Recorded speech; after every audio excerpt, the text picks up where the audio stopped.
అందరికీ నమస్కారం. రాష్ట్ర ప్రజలకి, శ్రేయోభిలాషులకి, ప్రతి ఒక్కళ్ళకి అంబటి రాంబాబు గారు సత్తెనపల్లి నియోజకవర్గం ఓడిపోయిన ఎమ్మెల్యే, ప్రతిపక్ష లేని పార్టీ. మరి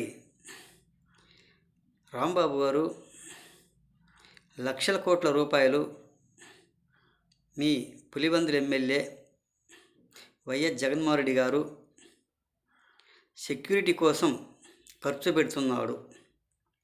మరి ఆయనకు అంతమంది సెక్యూరిటీ అవసరమా? ప్రతిపక్షం లేని నాయకుడు ఆయన పెట్టుకుంటున్నాడు. ఆయనకు ఎందుకు అంత భయం? ఒక్కసారి చెప్పండి. అంతమంది సెక్యూరిటీ అవసరమా? అవసరం లేదు కదా. మరి పవన్ కళ్యాణ్ గారేమో సినిమాలలో సంపాదించిన డబ్బంతా ప్రజల కోసం ఖర్చు పెడుతున్నాడు, ప్రజలకు పంచుతున్నాడు.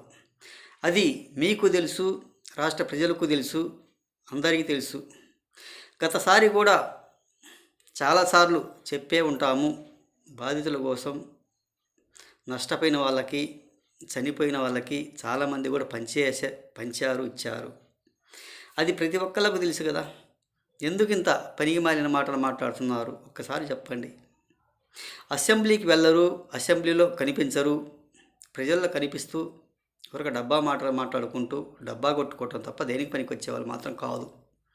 ఒక్కసారి ఆలోచించండి రాష్ట్ర ప్రజలారా.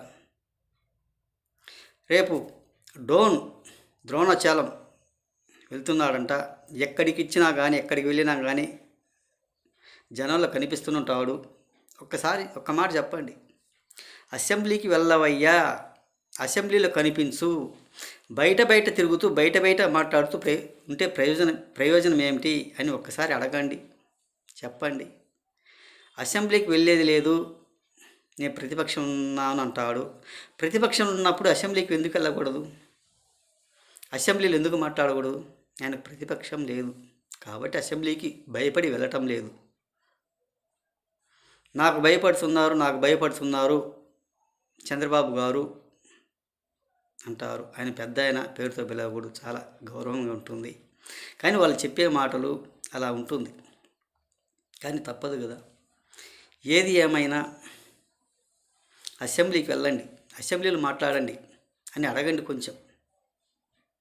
ప్రతి ఒక్క చోట కూడా సెక్యూరిటీ బందోబస్తు ఎక్కువ పెంచుకొని వస్తున్నాడు. ఒక్కసారి అడగండి రాష్ట్ర ప్రజలు కూడా. ప్రజల్లోకి వెళ్ళి ఇలా మాట్లాడకుండా అసెంబ్లీలో కనిపించు రాష్ట్ర ప్రజలకు. ప్రతిపక్షం లేకుండా కానీ వెళ్ళవచ్చు, కూర్చోవచ్చు. 11 మంది ఎమ్మెల్యేలు పెట్టుకుని కూడా ఆయన వెళ్ళటం మానివేశారు. ఒక్కసారి తెలుసుకుని రాష్ట్ర ప్రజలు కూడా చెప్పండి మీరైనా ఆయనకి అని తెలియజేస్తూ, రాష్ట్ర ప్రజలకి, శ్రేయోభిలాషులకి ప్రతి ఒక్కళ్ళకి హృదయపూర్వక ధన్యవాదాలు.